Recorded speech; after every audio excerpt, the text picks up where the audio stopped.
This is the Elvis Riva Gold 196. This video is to show you the bonnet and the different tanks in there to look at. Okay, so we're actually on the left hand side, passenger side of the van.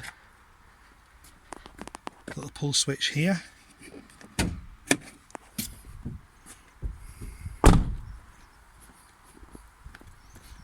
And then located sort of to the right of the line sign, underneath there, there's a little catch, safety catch. Just go like in there and then just lift it up. Okay.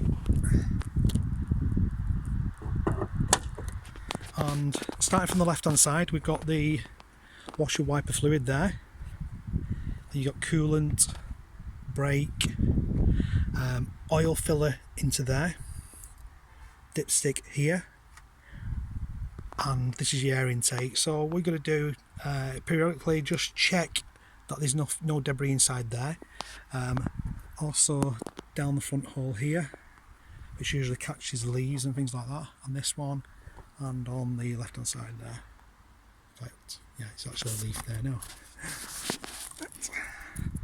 Okay, and this particular model is 3,500 kilograms, just in case you get stopped by the police.